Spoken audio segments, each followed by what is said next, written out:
Cerca Teleeuropa sul tuo Play Store o Apple Store e scarica la nostra app.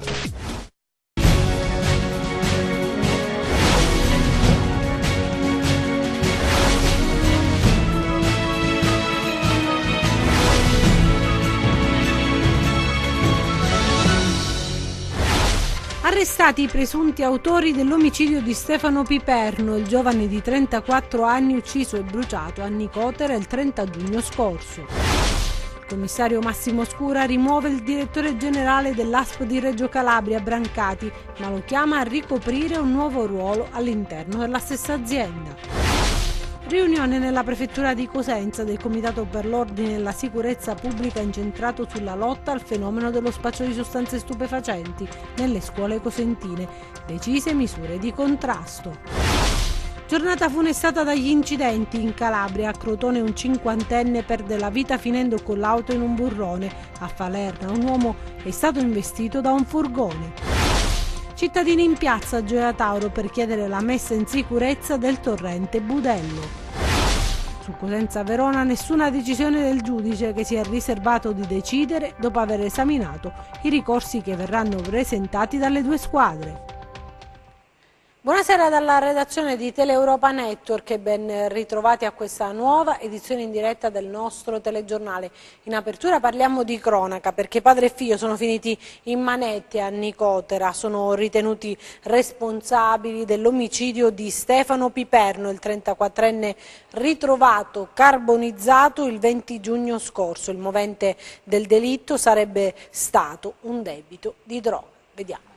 L'efferatezza del delitto, con il cadavere distrutto dalle fiamme appiccate nell'auto, convinse gli investigatori sin dal primo istante a richiedere il sostegno degli esperti dei ROS della sezione crimini violenti e così la consolidata sinergia delle diverse articolazioni dell'arma ha portato a chiudere in poco più di 2 mesi il caso dell'omicidio di Stefano Piperno, il 34enne di Nicotera trovato carbonizzato in località Britto nei pressi del campo sportivo di Preitoni nello scorso mese di giugno. I carabinieri della sezione di Tropea hanno arrestato Francesco ed Ezio Perfidio, padre e figlio, rispettivamente di 58 e 34 anni, con l'accusa di omicidio, occultamento e soppressione di cadavere. Come spiegato nel corso della conferenza stampa, i militari del nucleo operativo e radiomobile della ROS hanno arrestato i 2 Perfidio nel corso dell'operazione denominata Metide, in esecuzione di 2 ordinanze di custodia cautelare in carcere messe dal GIP del Tribunale di Vibo Valentia su richiesta della Procura, che ha coordinato le indagini. Secondo la ricostruzione degli investigatori, a sparare ed uccidere il giovane mediatore culturale in servizio in un centro di accoglienza migranti della zona sarebbe stato il coetaneo Ezio Perfidio, arrestato mentre il padre Francesco era presente sul luogo dell'omicidio e per questo è accusato di concorso morale e immateriale con il figlio, con l'aggravante di aver agito per futili motivi. Alla base dell'omicidio infatti ci sarebbe un debito non saldato per il consumo di sostanze stupefacenti. Una volta ucciso, il cadavere di Stefano Piperno sarebbe stato cosparso di liquido infiammabile all'interno di una Fiat Punto di proprietà del padre, ma in uso alla giovane vittima. Nell'inchiesta risulta indagata a piede libero Sonia Perfidio, 30 anni, sorella di Ezio e figlia di Francesco, ma nei suoi confronti il GIP ha rigettato la richiesta di arresto avanzata dalla Procura.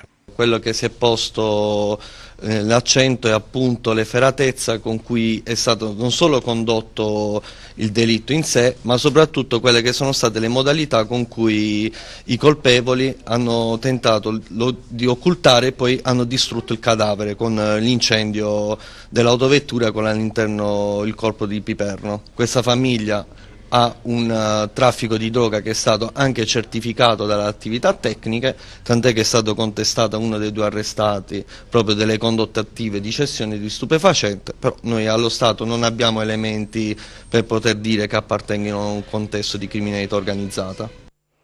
Lasciamo solo per il momento la cronaca, parliamo di sanità perché il commissario ad acta Massimo Scura rimuove il direttore generale dell'ASP di Reggio Calabria, Brancati, ma lo chiama a ricoprire un nuovo ruolo all'interno della stessa azienda.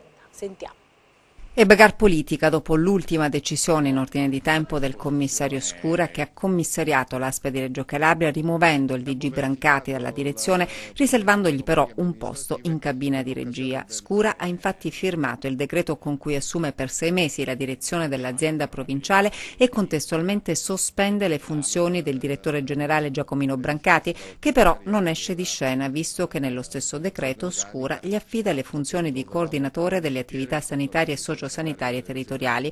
Una mossa a sorpresa dunque quella del commissario alla sanità, che anticipa le scelte della giunta regionale guidata da Mario Oliverio, che proprio in questi giorni avrebbe dovuto procedere con la nomina di un nuovo direttore generale dopo aver avviato l'iter per la revoca del mandato. E così si profila un nuovo scontro tra Scura e Oliverio, già perché la decisione del commissario viene considerata dall'entourage del governatore l'ennesimo sgarbo fatto da Scura, e anche il Movimento 5 Stelle interviene sulla vicenda definendo una pagliacciata, un abuso senza precedenti e l'attribuzione delle funzioni di direttore generale dell'ASP di Reggio Calabria da parte del commissario Massimo Scura a se stesso. I pentastellati chiedono al ministro Grillo di rimuovere il commissario, che in quest'ultimo decreto ha scavalcato le prerogative del governatore e della giunta regionale, colpevoli però, secondo i 5 Stelle, di non aver licenziato Brancati per le gravi condizioni di bilancio e lo stato comatoso dell'ASP di Reggio Calabria.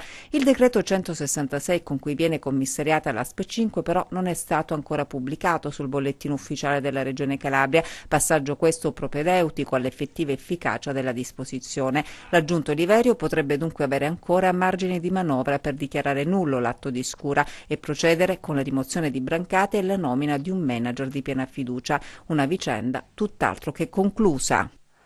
Ci spostiamo a Cosenza perché c'è stata la riunione del Comitato Provinciale per l'Ordine e la Sicurezza in Prefettura, presieduto appunto dal prefetto Paola Galeone, ha analizzato il fenomeno dello spaccio di sostanze stupefacenti nei pressi degli istituti scolastici dell'intera provincia cosentina. Fra poco meno di 13 giorni suonerà la campanella per molti studenti calabresi e le difficoltà sono diverse, ma quello che preoccupa istituzioni e forze dell'ordine è la piaga degli stupefacenti. L'uso è in un vorticoso aumento, specie fra le giovani generazioni, e per contrastare il fenomeno in prefettura a Cosenza è stata convocata una riunione per fare il punto sulla situazione. In virtù di una direttiva che è stata emanata dal Ministero dell'Interno proprio in prossimità dell'apertura e dell'inizio dell'anno scolastico, di concerto delle misure atte a prevenire il fenomeno della lotta all'uso delle sostanze stupefacenti. Sicuramente noi lavoriamo molto e si è visto le risposte che le forze dell'ordine e la procura hanno dato, però noi non vogliamo soltanto essere la repressione, ma vogliamo investire molto in prevenzione. La priorità è prevenire con la collaborazione anche delle istituzioni scolastiche, informare sugli effetti devastanti e sulla dipendenza, i capisaldi. C'è bisogno, come ha detto il procuratore, come è emerso dal tavolo, della collaborazione di tutti i dirigenti. Noi possiamo fare molto, però ci deve essere un cambio di tendenza. Loro devono parteciparci in ogni situazione che possono considerare compromettente. Noi ci siamo, oltre alle consuete conferenze sicuramente sulla legalità e il contatto, però noi vogliamo aprire alla scuola, ai dirigenti, poi successivamente anche alla ASL, ai CERT, cioè noi vogliamo investire sulla prevenzione per salvare, per creare dei percorsi alternativi, per far comprendere l'uso, perché a detta appunto del signor procuratore la situazione nella provincia di Cosenza è abbastanza allarmante, con un ritorno addirittura delle vecchie droghe, dell'eroina e con una grandissima diffusione, come tutti sappiamo, delle droghe sintetiche. A Gioia Tauro adesso per una nuova protesta dei cittadini per chiedere la messa in sicurezza del torrente Budello.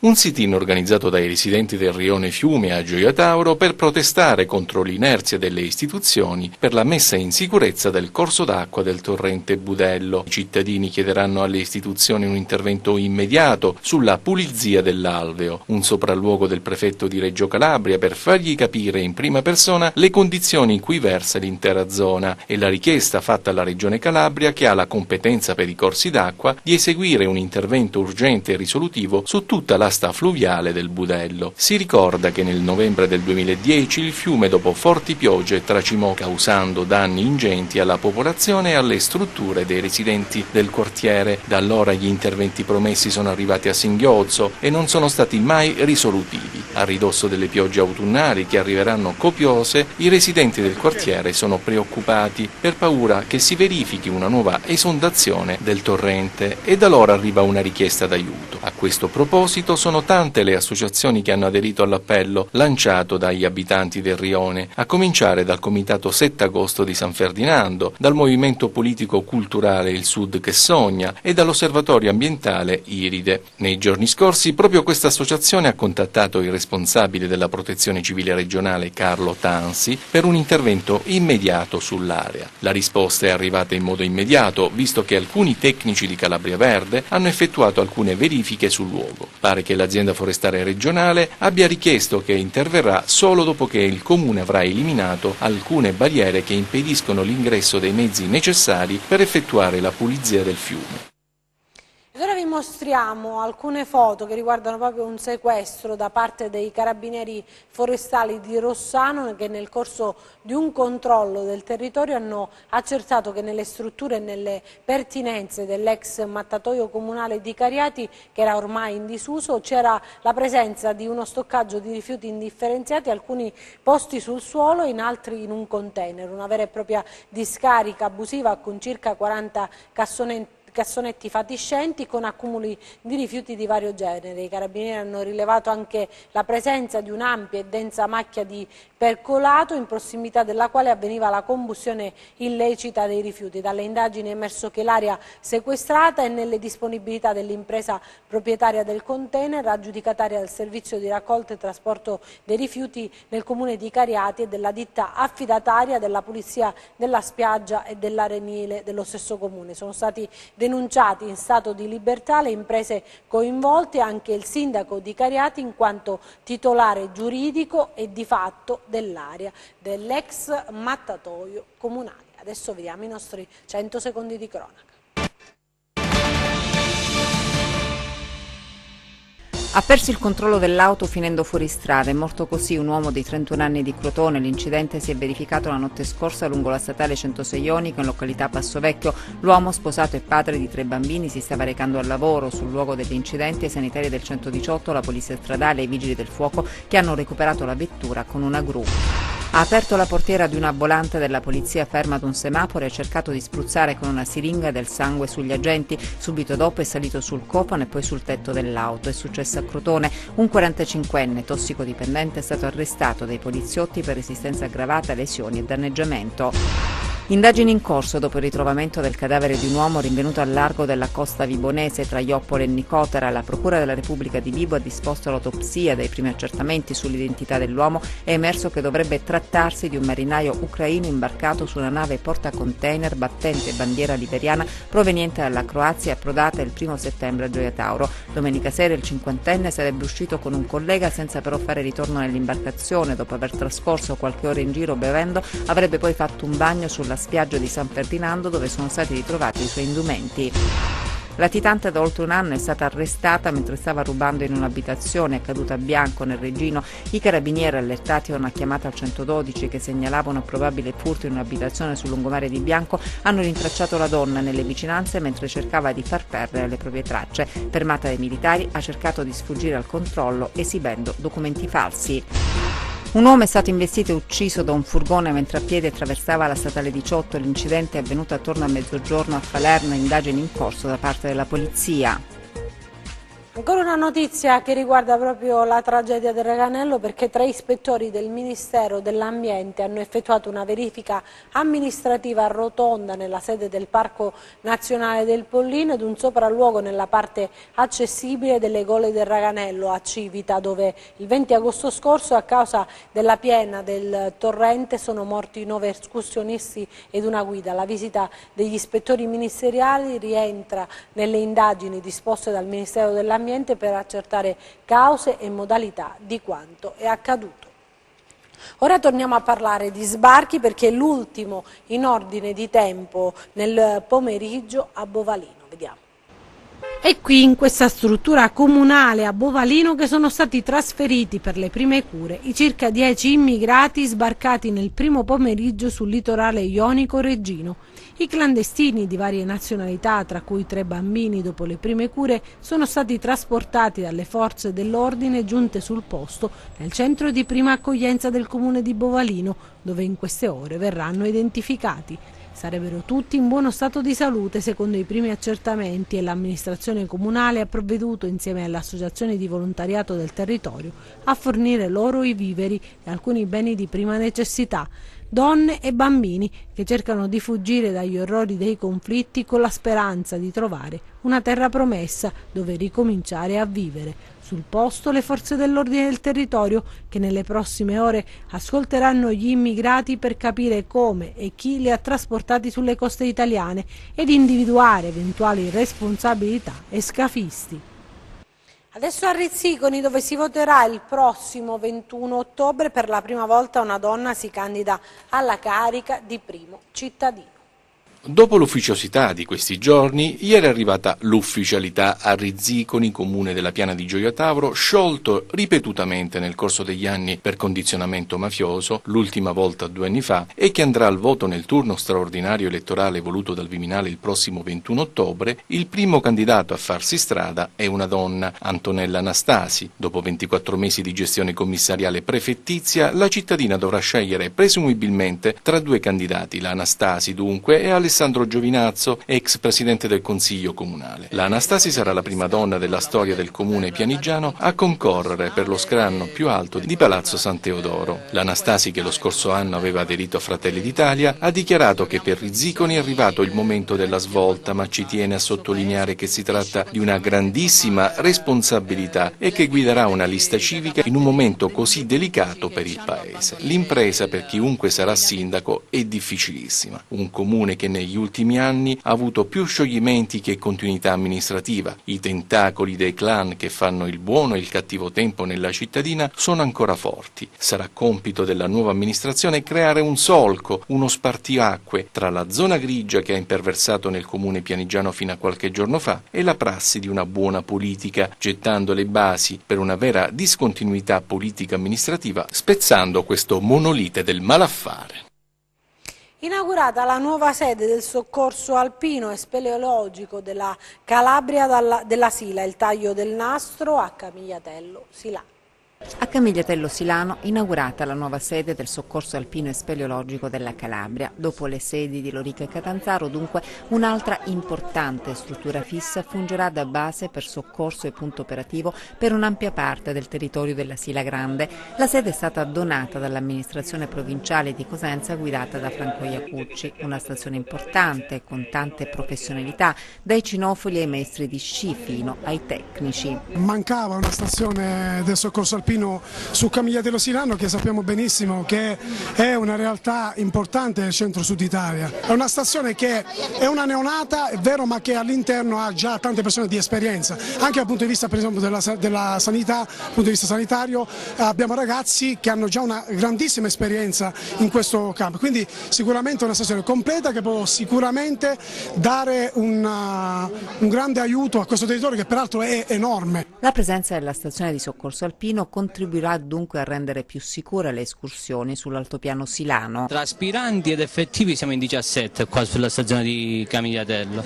Speriamo di aumentare il numero con delle competenze adeguate, anche perché noi comunque cerchiamo delle persone che vivono la montagna e che sanno frequentare la montagna e che hanno delle qualità che a noi possono servire per poter andare a fare dei soccorsi comunque in montagna, in ambienti impervio, dove ci caratterizziamo per le nostre competenze. Numerosi i cittadini e le autorità locali presenti al taglio del nastro della nuova sede del soccorso alpino. Oggi apre un presidio importantissimo per il nostro territorio. Se noi guardiamo alle ultime tragedie, anche alle ultime catastrofi naturali che hanno colpito la nostra regione, ma anche l'intera nazione, possiamo apprezzare il ruolo di questi volontari, di questi soccorritori che prontamente sono intervenuti con spirito di abnegazione e di sacrificio, quindi da parte mia dell'amministrazione comunale ci sarà sempre un sostegno per valorizzare appunto il loro impegno nel sociale e nel soccorso.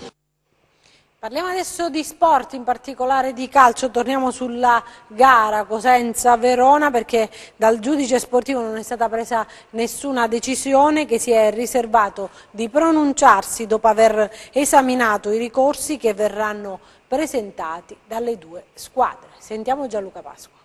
Il giudice sportivo si riserva di decidere anche in attesa di conoscere il contenuto del preannunciato reclamo da parte della società Hellas Verona. Come era prevedibile, il comunicato del giudice sportivo di Serie B sulla gara non disputata tra Cosenza ed Hellas Verona rimanda a un prossimo pronunciamento. Il preannuncio di reclamo della società scaligera comporta l'esigenza di approfondire e capire cosa è successo in Maruna nei giorni e nelle ore precedenti al fischio d'inizio mai dato. Un differimento della decisione che consentirà anche al Cosenza di produrre le proprie memorie difensive e mettere in atto la strategia per contrastare il tentativo dell'Hellas di strappare i 3 punti a tavolino. Da una prima ricostruzione dei fatti risulta evidente la volontà dei veneti di non giocare la gara, espressa in una lettera inviata dalla Lega prima di partire per Cosenza.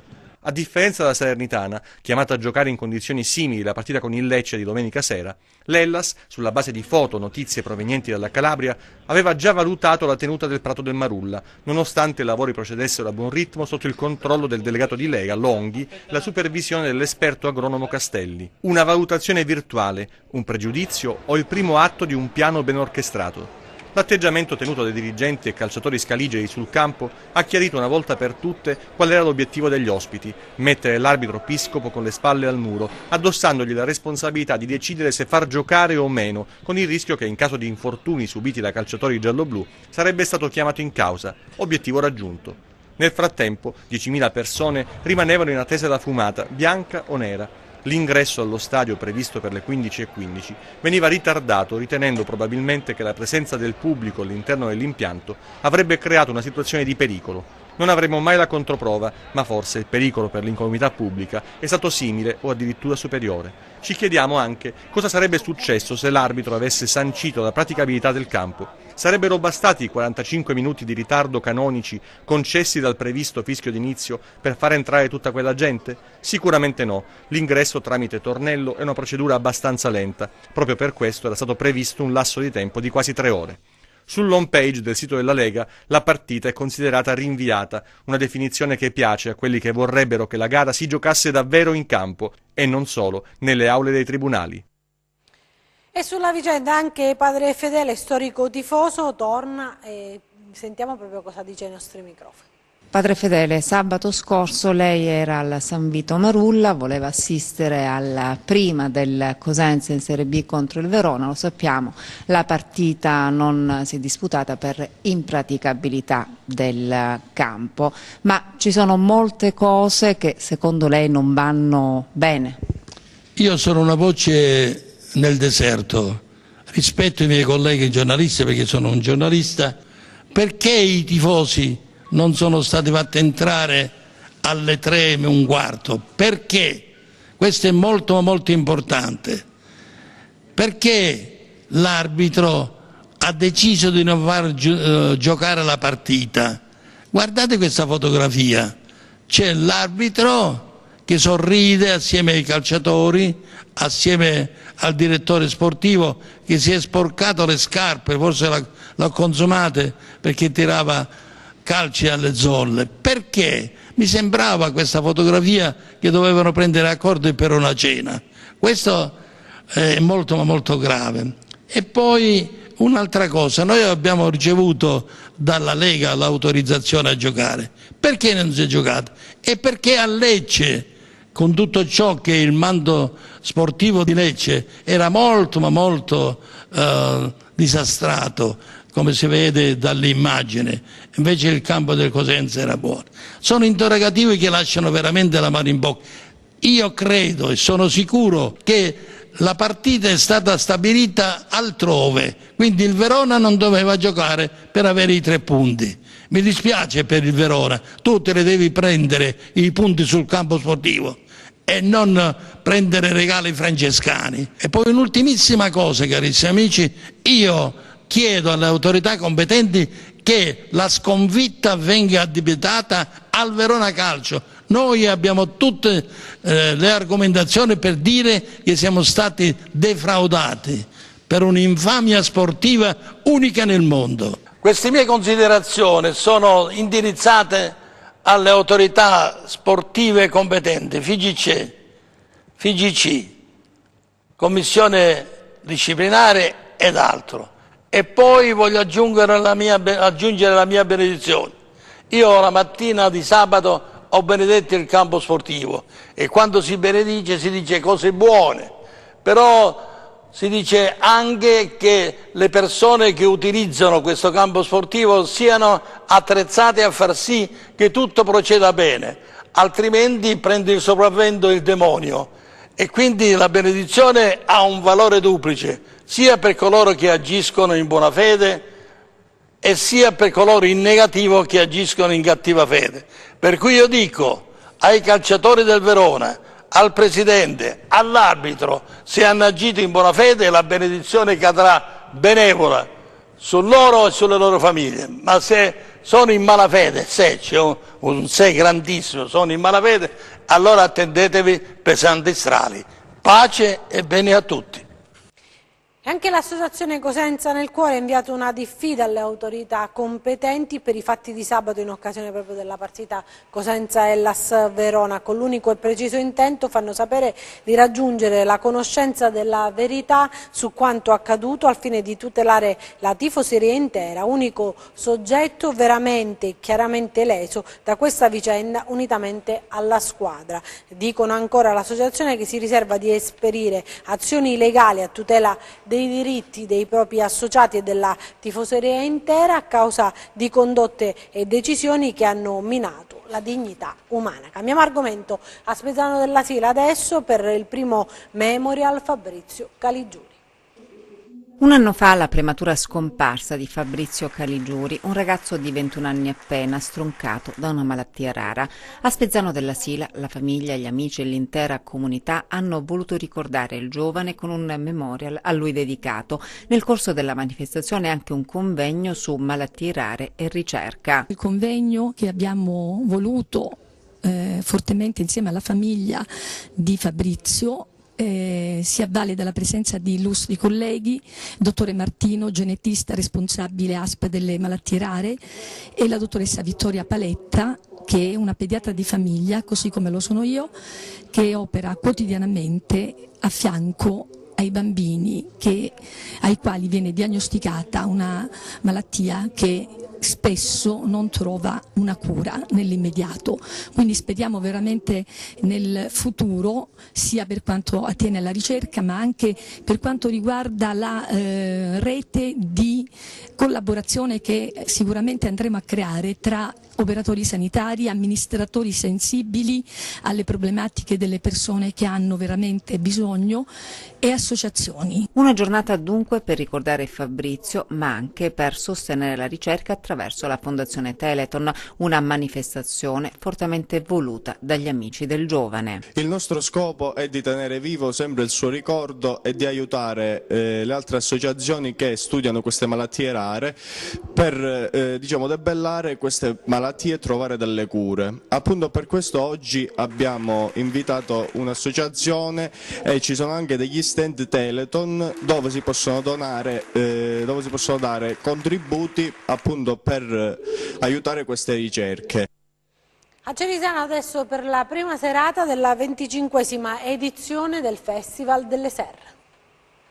È entrata nel vivo la 25esima edizione del Festival delle Serre di Cerisano. Dopo la straordinaria apertura con la rappresentazione di cavalleria rusticana, ancora una volta è Palazzo Sersale la sontuosa cornice di un intenso momento culturale. L'occasione è la presentazione del volume Santisti Endrine di Arcangelo Badolati, un libro intenso che racconta di 'ndrangheta antica e moderna, massoneria deviata, rapporti con la politica e la Chiesa, e svela anche retroscena assolutamente sconosciuti. Svela per sempre un dato significativo, cioè che il mito fondativo dell''ndrangheta, la Cardugna spagnola eccetera, non è mai esistita, che addirittura la società che si basa sul concetto di ominità, no? È una società che ha un mito fondativo inventato da una donna, perché la Cardugna non è mai esistita come associazione, quindi Cavalieri Spagnoli, Osso Masso Seccar Cagnosso, ma era frutto appunto dell'immaginazione di questa donna tedesca che si chiamava Irene de Superwick e che si firmava invece col nome di uno spagnolo, Victor de Ferreal. Intanto le viuzze del centro storico e gli slarghi vengono presi d'assalto da tantissimi visitatori che si apprestano a vivere una serata di magia, complice il fascino del luogo e di tanti spettacoli del ricco cartellone. Si inizia con il cinema. In programma c'è L'Ora Legale, la divertente commedia di Ficarra e Picone. Ancora risate con il teatro e la rappresentazione Upisci Spada. Nel cortile del Pozzo di Palazzo Sersale il concerto Dall'opera alla romanza da salotto ha visto protagonista ancora una volta Francesco Zingariello. Grande star della serata Danilo Rea e il suo pianoforte. Se è vero che chi ben comincia è già a metà dell'opera, la 25esima edizione del Festival delle Serre sicuramente nei prossimi giorni riserverà straordinarie sorprese. Siamo solo a lunedì e considerando che domani la gente deve ritornare al lavoro è un bellissimo risultato. Questa è la piazza che fa ritrovare adesso tutti quanti che escono dagli spettacoli, c'è un momento di intrattenimento, ancora si continuerà a suonare, a stare insieme, a bere qualcosa, si fa un po' più tardi, stanchi si tornerà a casa, contenti e domani però si riparte e si ritorna qui a Cerisano per un grandissimo festival.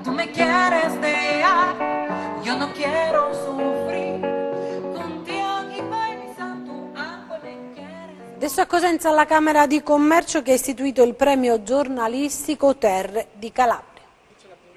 Il fascino dei nostri borghi, del mare e dei monti, la nostra storia e la cultura sono stati al centro di interessanti servizi giornalistici che la Camera di Commercio di Cosenza ha voluto premiare con Terre di Calabria, provincia di Cosenza, un premio giornalistico creato ad hoc. 6 gli articoli selezionati dalla commissione formata da Marten van Alderen, vicepresidente dell'Associazione Stampa Estera in Italia, il giornalista e storico Federico Fioravanti e la segretaria generale della Camera di Commercio di Cosenza, Erminia Giorno.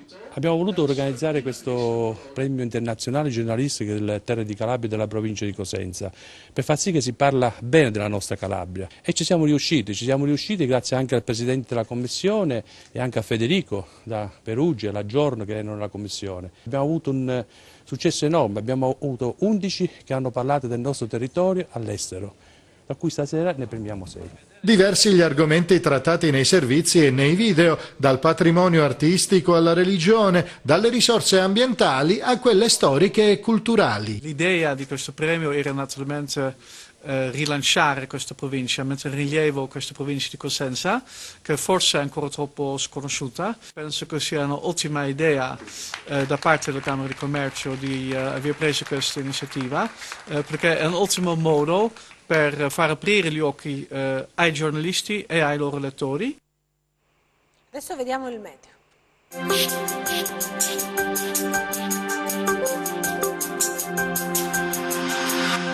Ben ritrovati da Meteo in Calabria. Proseguono condizioni di tempo stabile e atteso un rinforzo dell'anticiclone nordafricano tra il canale di Sardegna e quello di Sicilia, accompagnato ad aumento delle temperature su valori pienamente estivi. Il caldo lo avvertiremo anche sul nostro territorio, anche se in forma più attenuata, vista la nostra posizione più periferica all'afflusso di aria calda. Domani generalmente sereno poco nuvoloso, qualche nuvola in più la ritroveremo sui versanti tirrenici del Cosentino nel corso della giornata. Temperatura stazionaria. Analizziamo lo stato di mari e venti. Domani venti deboli dai maestrali sul Tirreno con mare tra quasi calmo e poco mosso, deboli meridionali sullo Ionio con mare poco mosso il settore crotonese, Catanzarese e Reggino, calmo quasi calmo il settore cosentino.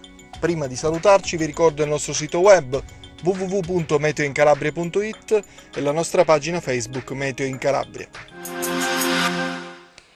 Bene, è tutto, io mi fermo qui, grazie per averci seguito e buon proseguimento con i nostri programmi, arrivederci.